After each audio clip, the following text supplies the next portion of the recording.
I feel like our sins have caught up with us, and sins is a big word. I would say our neglect or our lack of mindfulness. We haven't parented as a human race. We've lost some of our tribal instincts to be connected. And so we have, I started seeing, when I first started, there wasn't one case of abuse in my class. And by the time I ended in a 15-year period, I had 3 to 5, and they were tragic, like everything from deep satanic abuse to a kid getting knocked around and having his arm broken. And so, and another kid that was just being abandoned, and he'd come in soiled clothes every day, and he could take a shower at the school and get some clean clothes. Some of us made sure there was a bag of clean clothes his size. How can you learn when you're coming from an unstable home? And I think what's been hiding in the dark is individual instability turning into family instability. It's been mirrored in our society, and it's all just kind of catching up with us now. Welcome to Business Therapy, the podcast that explores the intersection of business and mindfulness. In this show, we bring you stories and expert insights on how mindfulness can help you succeed in your career and lead a more fulfilling life. Let's talk about it on Business Therapy.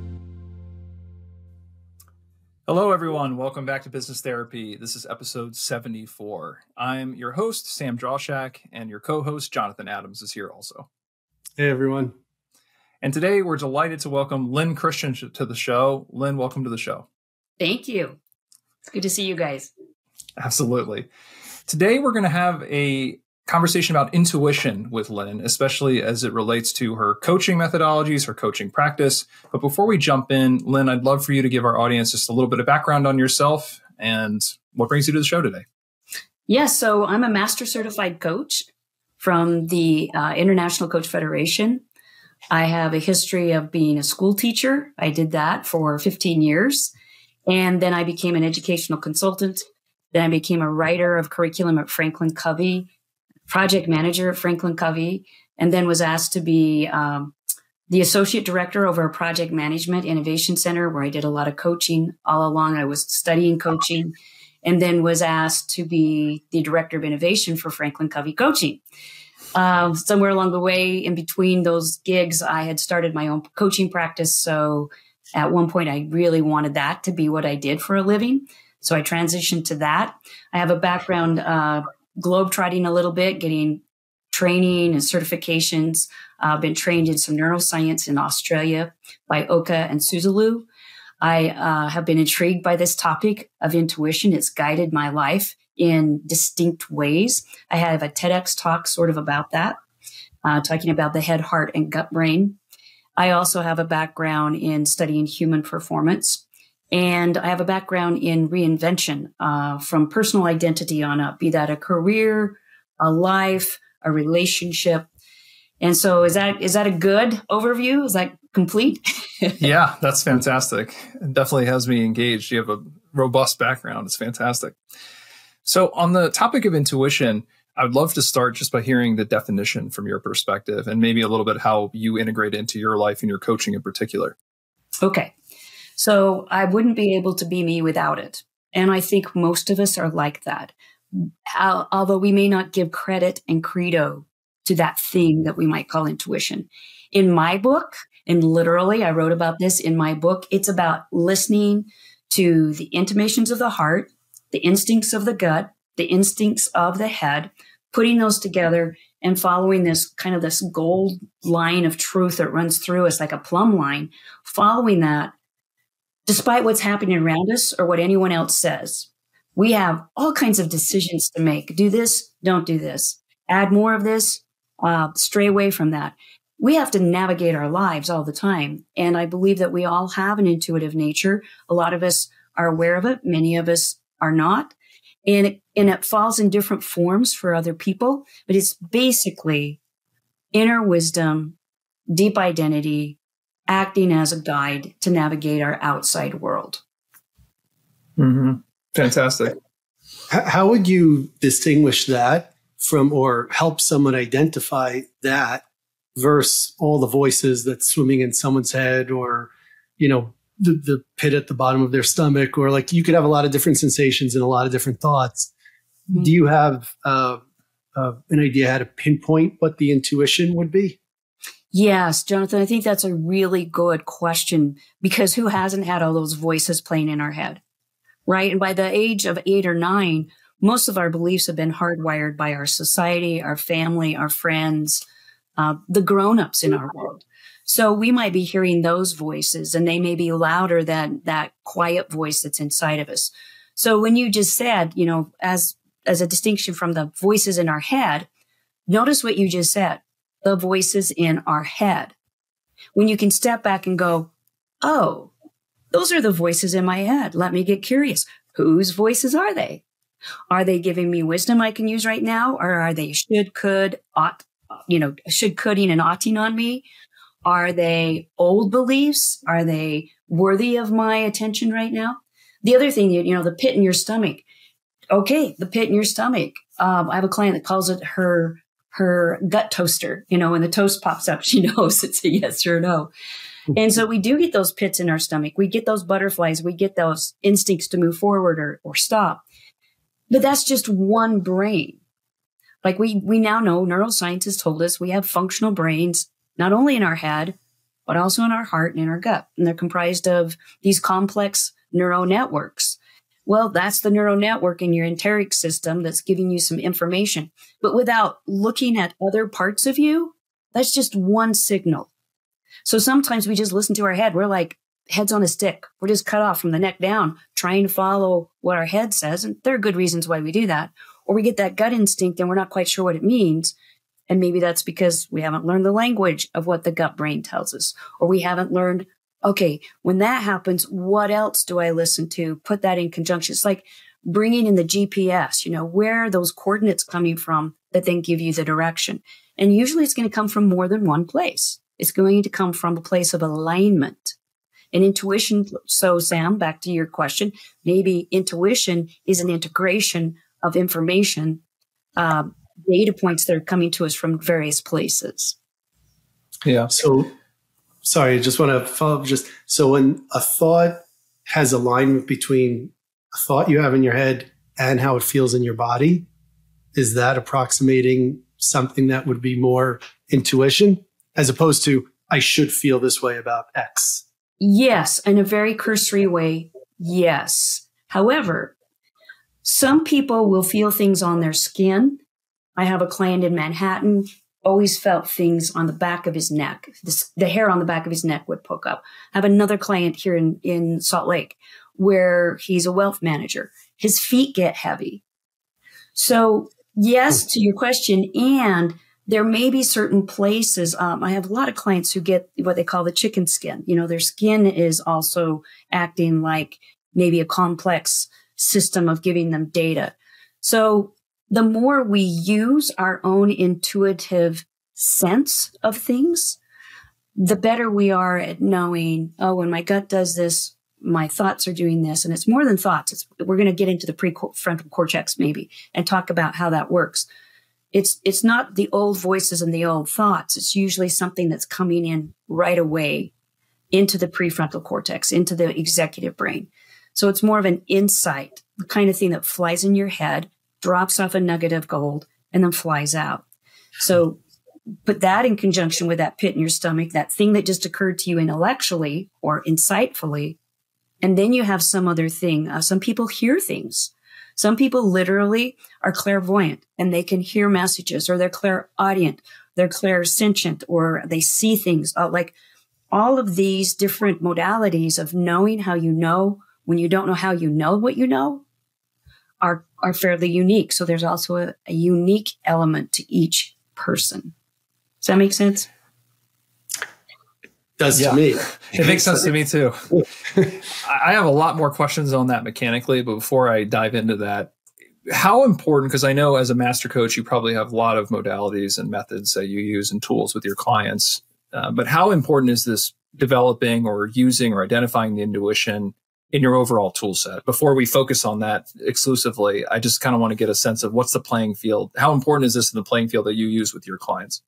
So I've created several coach training schools. I'm not currently participating in one of those, but I would always have a class or two on intuition because I felt like it was a great toolkit for coaches, especially if they were tuned in. It's a way for them to validate their way of knowing what that next question would be or perceive what's going on contextually for their client. For me, I can't not use it. I have to use it. And you will find a trail of clients. It's even happening in my blogs now, where people will say to me, I had it happen yesterday with a sales client who's changing into entertainment. She said, that thing you said to me 2 weeks ago has changed my life. And I go back to my notes and I see what I said, because sometimes the intuition is flowing so strong that I'll be given actual words. This is how it works with me.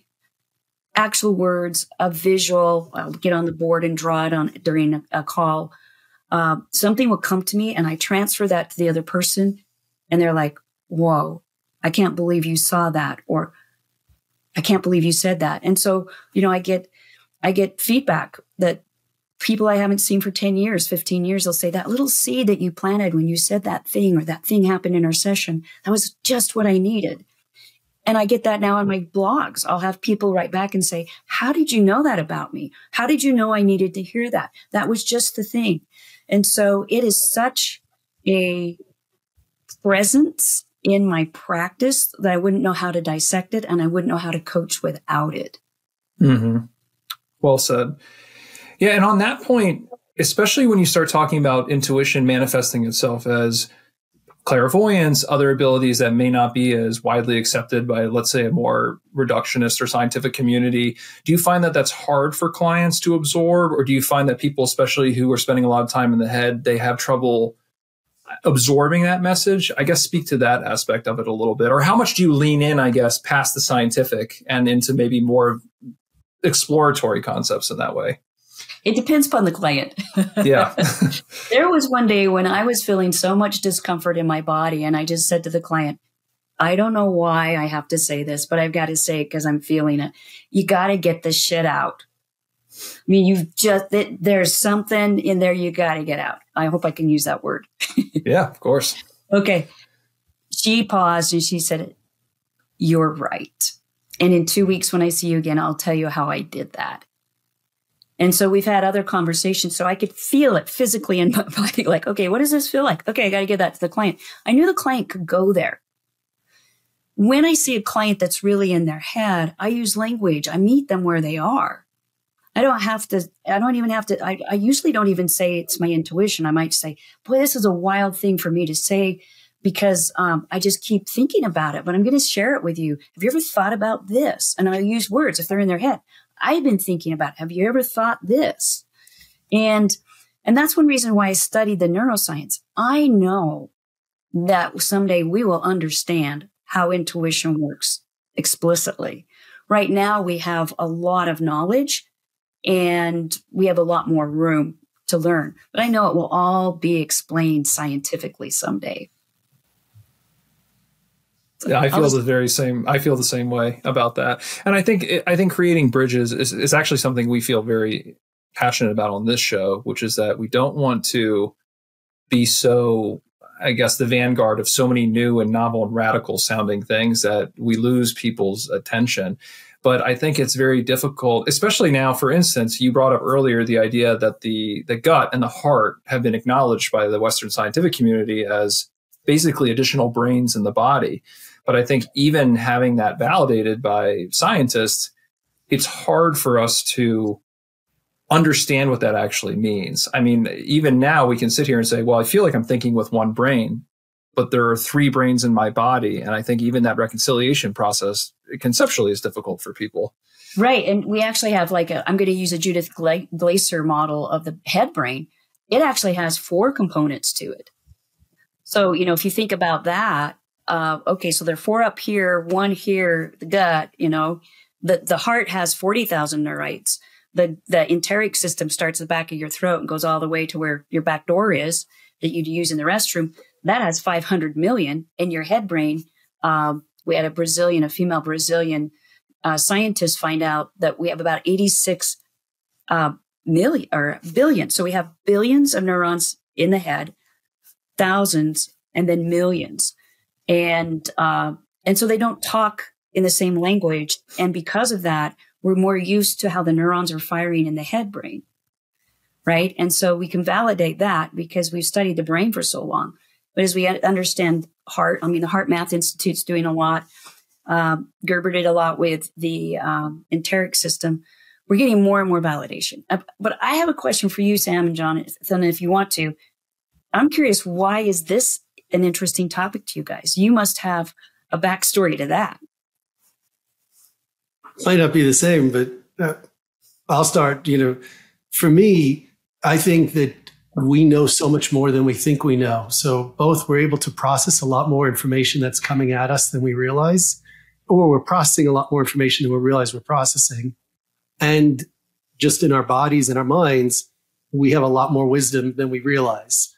And I think that I found in my own practice, for both myself and for giving advice, that the more present I am and the more honest I am, the more my intuition is on, and the more I'm able to process, intuition. And I know exactly what being aligned with my intuition physically feels like. I know a good decision, what it feels like in my body. I still have the capability of letting my mind, totally take me out of being present and totally take me out of listening. But I definitely know what that feels like. And I think everyone's capable of it if they're willing to be more mindful and more present and honest with what every interaction that they're having. Gosh, can I just comment on that really quick? That's so impressive for me to hear, because you're using the word knowing.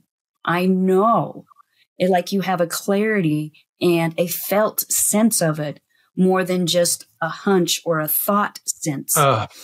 Right? I think almost everyone can identify a time when they've had conviction about something they're doing. And, I think everyone has that. They convince themselves, or maybe they change the memory over time. But if you could accept and trust yourself that you have worth and wisdom, I think you can get very in touch with it and find that decisions aren't as scary as you might think. Well said.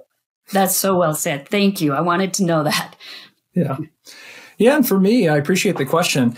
It's a very passionate subject because, similar to Jonathan, I think understanding the sense of intuition is a natural byproduct of becoming more mindful and becoming more present. And in my own journey toward well-being, really, just for me, at first, it just started as a personal journey to become more spiritually and physically and mentally aligned.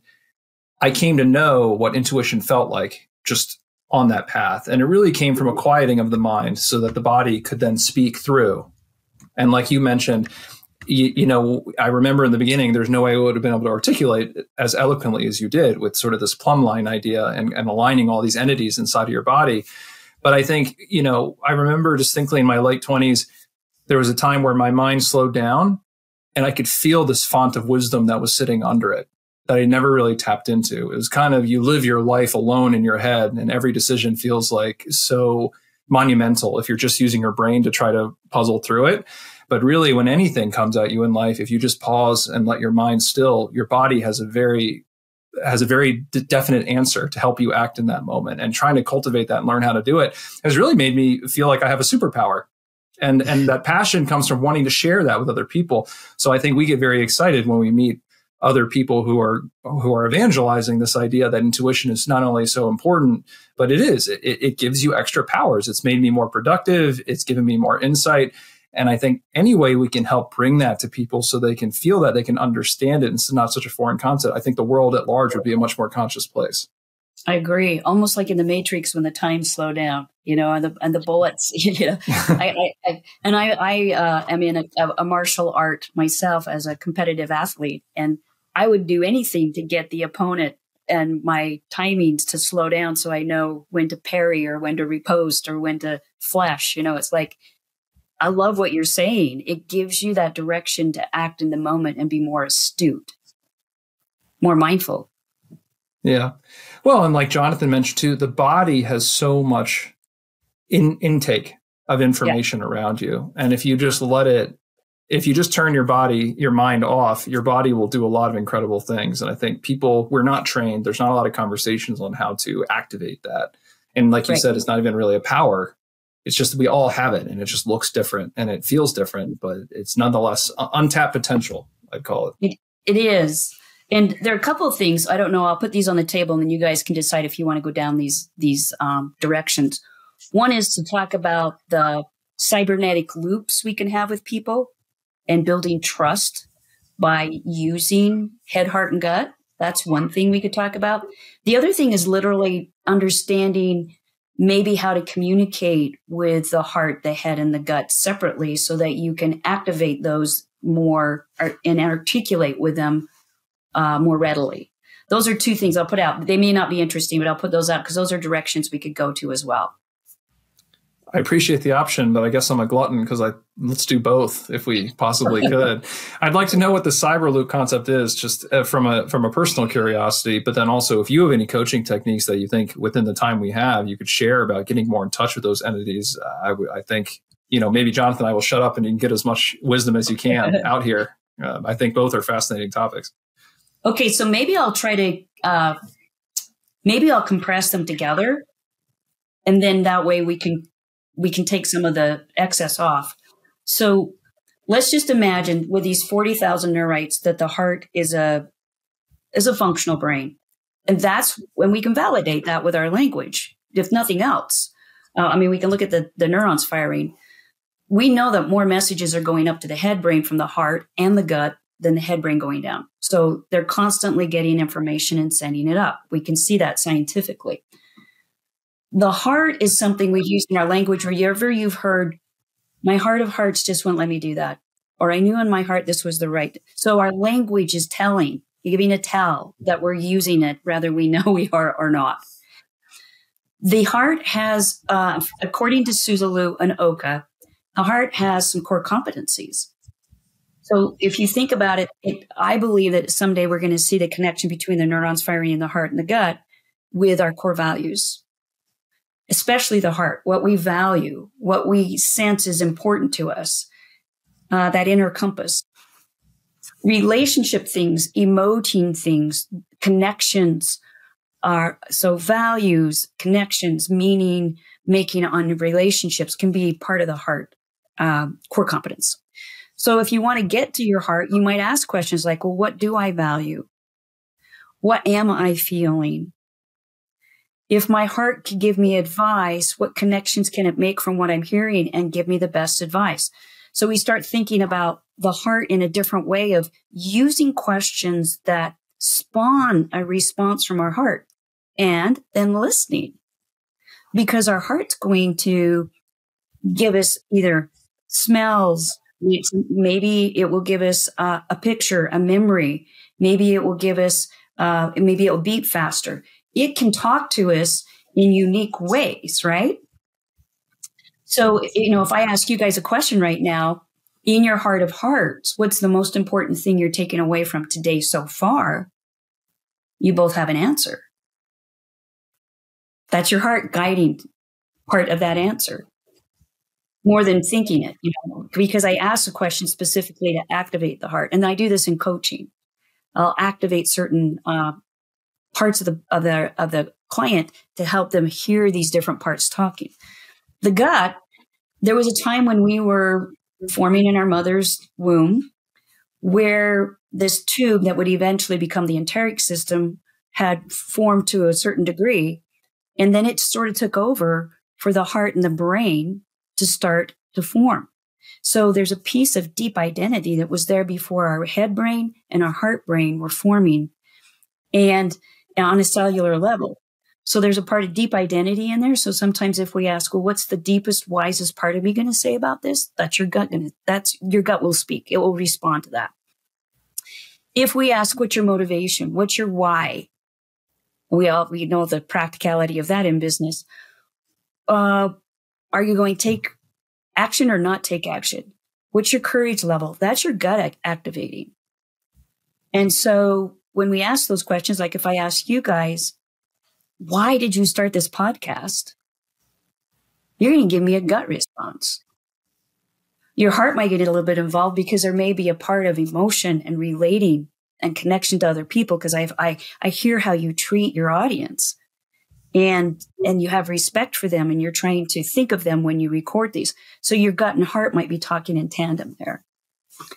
And then when we talk specifically to the head brain, we're usually sending something to the prefrontal cortex.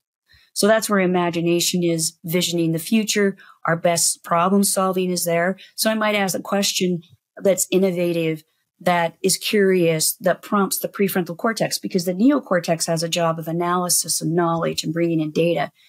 And the two bottom parts, you know, the limbic part of the brain with the brainstem, and then the primal part of the brain that has the amygdala in and the hippocampus, that are all looking for danger. We don't necessarily need to talk to that. That's already getting all the functions from the body saying, am I safe? Am I not safe? And so when we can get the prefrontal cortex in alignment with the heart talking to us in the gut, that's when we can have a cybernetic loop with other people. When we're really connected, head, heart, and gut, that's when we can think about that person and they call us. That's when we can dress up and go to lunch and we have the same outfit on or the same color scheme. You've had that happen before. Or you're even driving down the road and you can connect with people in cars. And it's like, I think that driver's going to pull into my lane. I'm going to stay where I am. My head, heart, and gut are just saying, stay where you are, stay the path. And there that person swerves into your lane. So the cybernetic loop is a function of prefrontal cortex, heart, and gut aligning and speaking with you, and you're listening, and you send out those sonar waves or whatever it is that we're going to learn. Science tells us, heart math can tell you, as soon as you move into a room, your heart is reaching out, trying to connect to see if these are friendly hearts in the room. We can send those over wavelengths to other people and then show up and go, okay, this couldn't be an accident. And it's not. It's about connection, a head, heart, and gut connection. So hopefully I press those in a way where we kind of talked about both. Yeah, I thought that was fantastic. And it brings up a lot of other interesting topic points. But the last one you ended on about connection. So I just want to make sure I emphasize that if I understood it correctly. When you're aligned, there's some connectivity within the body, but it also sounds like it opens and amplifies your ability to connect with others. Is that the point that you're trying to make?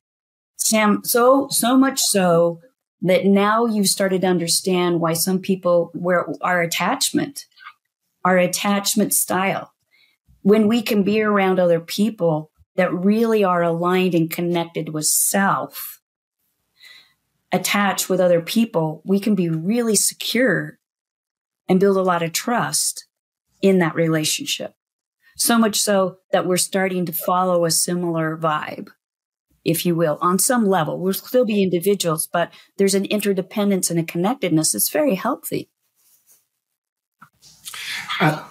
I find that there are two disruptors for people in this process. One is being willing to articulate or being honest with what they want, and the fear of that kind of vulnerability that would allow for that connection.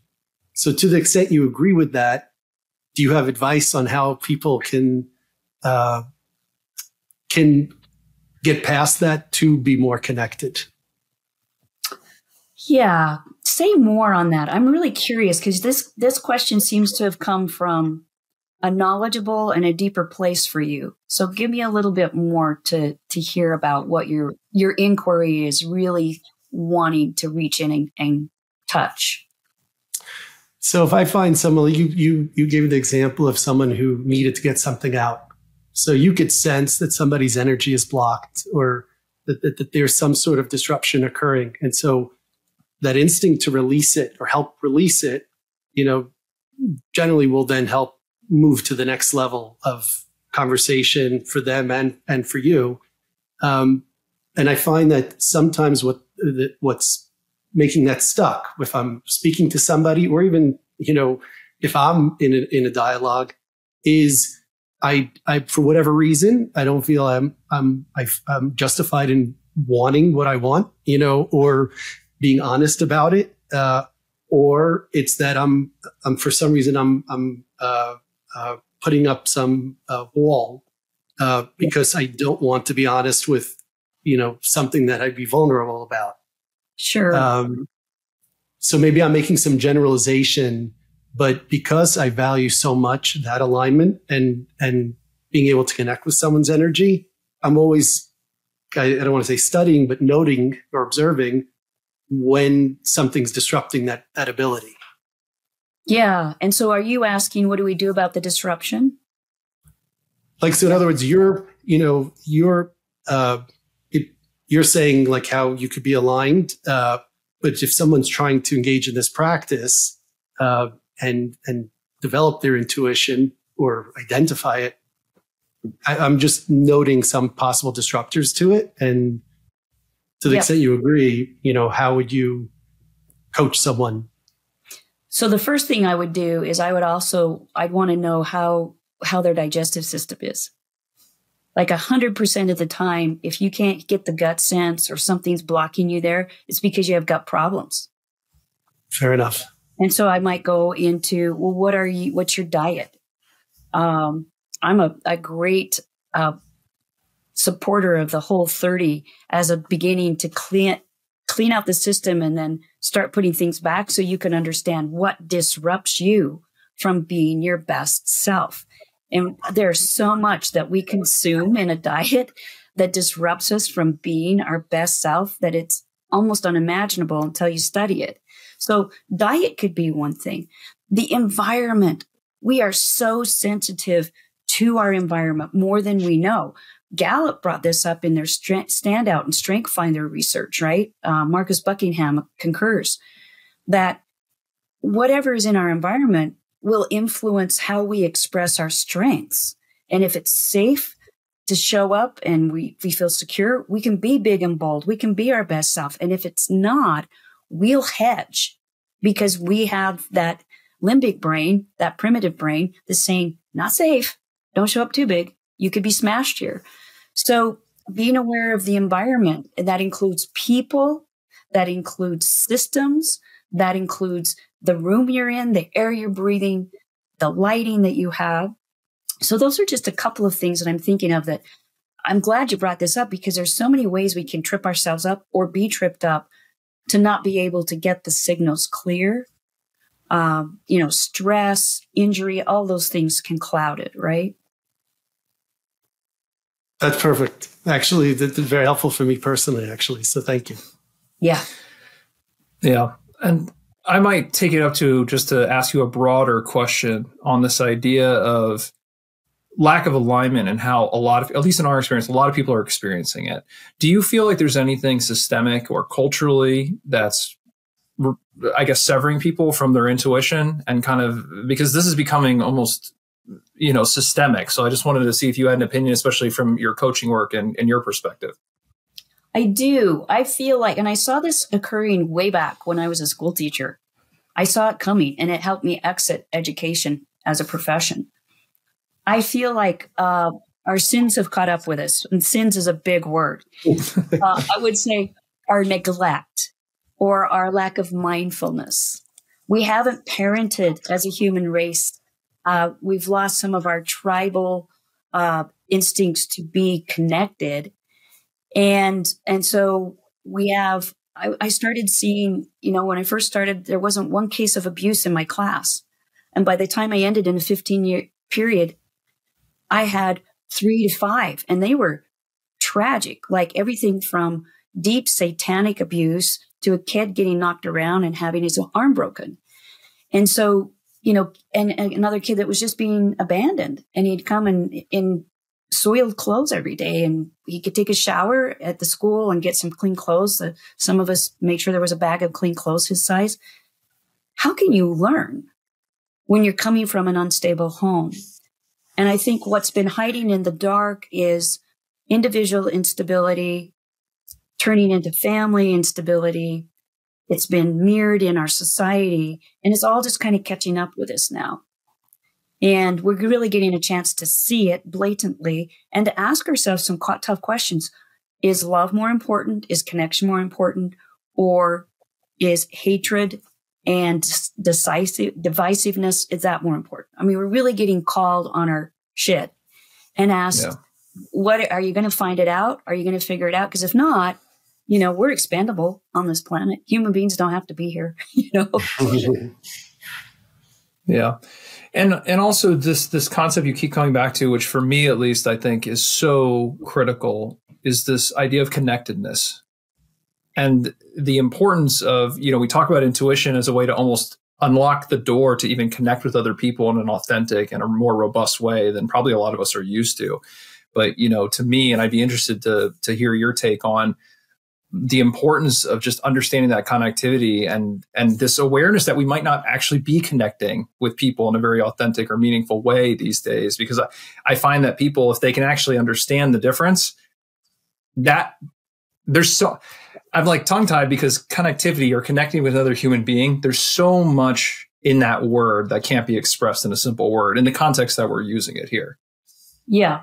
But I think that is what could heal us. I've read case studies where a gentleman who didn't have a chance, raised on the streets, was fostered by neo-Nazi group and went around being a leader within those groups internationally.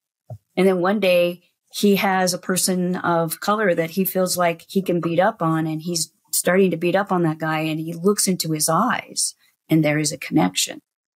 And he stops and he is forever changed. And he drops out of that cause and starts a new cause of love. And I feel like when we can really get to the visceral, authentic, human to human, there's something we can't deny. We are globally connected. And sometimes our systems of evolution as a species have been take 5 steps forward, 2 backward, maybe 2.5. Now you can have another 1. Now another half. 2 back. Another half. Okay, now you can have another 3. We learn in cycles. And so I don't know what cycle we're in, but my hope is that many, many people are waking up to the fact that we need each other. And if we stay connected, we can thrive together. And that we don't have to other each other to have one group thrive and one group disappear. That the power and the possibility in the human potential comes from connection. Mm. Yeah, that's beautifully said. And just one of the things you said there, I want to make sure that I fully understood it. You talked about these cycles. Did I hear that? Is your thought that humans might have been in a more collaborative cycle, now we're in more of a conflict cycle and we'll come back around? Was that the kind of cycle you're talking about? And if you have any more there to contribute, I'd love to hear it. Yeah, I feel like that's what I'm talking about. When we quote the various people who think that the arc of justice is very long and far reaching, but it takes a long time to get to it. I think what's underneath that umbrella is think about yourselves. How often do you have to convince yourself that this is the right answer? And then you take a step and go, oh, wait, did I miscalculate? Okay.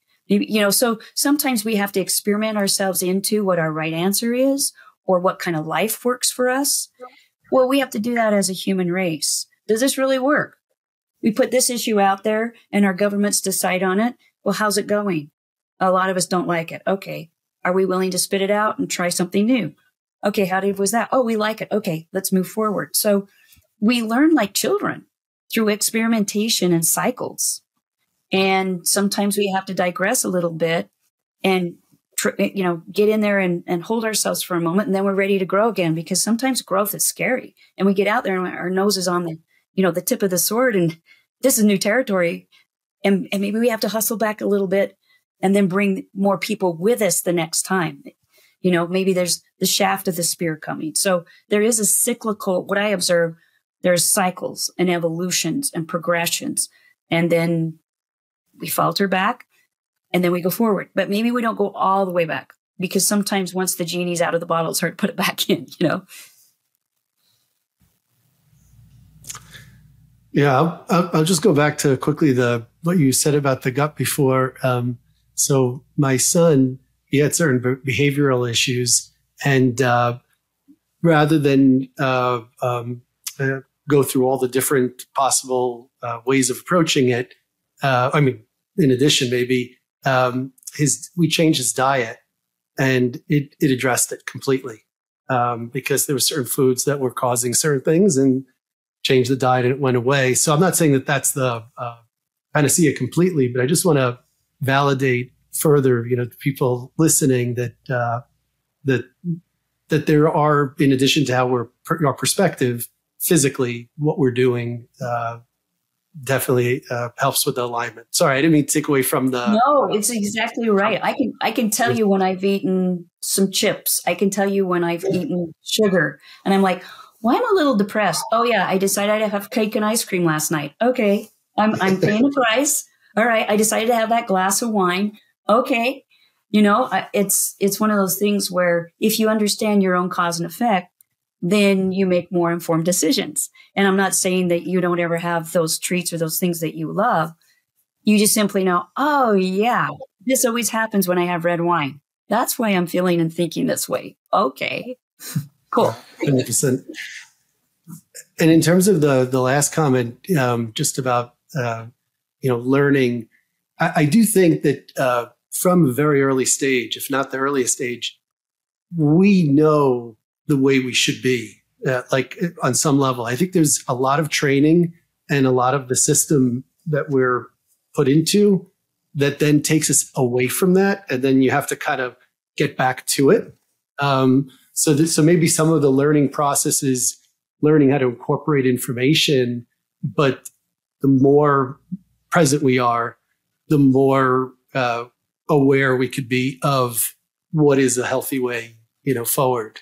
Because I think we naturally want a certain connection. We naturally want, to think well of people and of ourselves.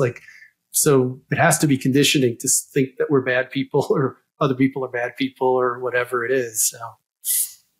Yeah. Yeah. That's the real can of worms there.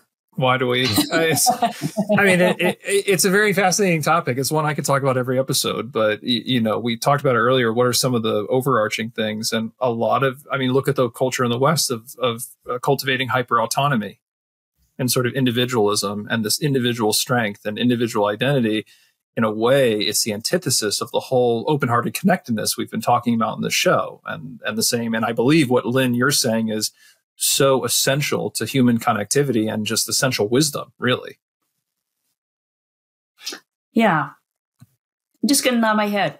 We're on the same page. Yeah, I think we're all kind of at that spot right now. Yeah. Well, and for those listening, it's a tough thing because I think, Lyn, you really gave some really great exercises of trying to ask the different organs and trying to get in touch with different parts of your body. But even for people who struggle with that, I think a lot of it is, and you asked us directly, and I think coming at it from a practice of just trying to be more, meditate more, ease the mind and understand there's more things there. I guess what I'm babbling on about is, do you have any other simpler exercises even that you provide to people or that you'd recommend who are trying to understand this alignment we've been talking about, this intuition, this entire episode? Yeah. So one of the things that I've just done, and you can see it over my shoulder here, is without bringing too much of the intuition in, but absolutely using my coaching intuition. I had to struggle to do this, but I wrote this book. This is like me coaching you in a book, going through the exercises, about 8 really distinct exercises where you really hear yourself and you see your answers. And for those that's listening and don't see, it's SoulSalt is the name of the book. And at the end of the episode, we'll give information on how to get it. But sorry, not everyone's seen the video. Thank you. Yes, because the salt of your soul is kind of what we're talking about. And I will tell you right now, I didn't name my company. My clients did. I knew I would give it a cheesy name. So after I'd been Coach Lyn for a while, a small group got together and said, you should be called the salt of the soul. And that didn't roll off my tongue. So I just transposed them and said, okay, let's do SoulSalt. So what we're talking about is your soul's salt. If you can get in touch with that. And so I've given a lot of exercises, very practical exercises where you can find out what is your best self. And then there's actually a map in the back where you can map it so you can follow it. So, if you had been born with an owner's manual, this book would have been attached to your ankle. because I'm not giving you the answers, but I'm asking the questions. And when you find the answers, then you know how to direct your life and how to get the best out of yourself. And there's a lot of research on best self, reflective best self that you can just Google right now and see what I'm talking about is a thing, is a big darn deal. And it helps you integrate that individual that might be at the core of attachment, that when you become secure with self, you can better attach to that next layer of family, or that next layer of your peers, or that next layer of your neighborhood. Awesome. Well, thank you so much for the conversation. I feel like it's a good stopping point, introducing your book. And I would also give you one more opportunity if you had any closing words for anyone listening today. The closing word would be listen to your heart. Any other path will lead to somebody else's dream. Listen to your gut. It gives you instincts that are real. And listen to your insights of your head. When you put those together, you're making decisions. Pull up a chair for all the pieces of you and listen and ponder until you understand what are they trying to tell you. And I will guarantee you guide a life like that and you will live an inspired life. Thank you. Those are beautiful words. And also, Lyn, I guess one more closing note that I'll pull out. Are you available for more coaching? If people want to connect with you, do you have any guidance on how people might connect with you from here? Yeah. So there's two ways to connect with me directly. You can go to the website, SoulSalt.com. You can peruse it. You can find an intake form where you can get a free discovery call. And you can also follow SoulSalt on Instagram. I'm posting there regularly. And just decided that somebody else can post on LinkedIn and Facebook, not on Twitter. And if you are in Instagram, that's where you can see me the most, is SoulSalt on Instagram. Great. Well, thank you again for your time and your wisdom. It was a beautiful conversation. And with that, for all of you listening, appreciate you tuning into Business Therapy, and hopefully we'll talk to you next week. Take care.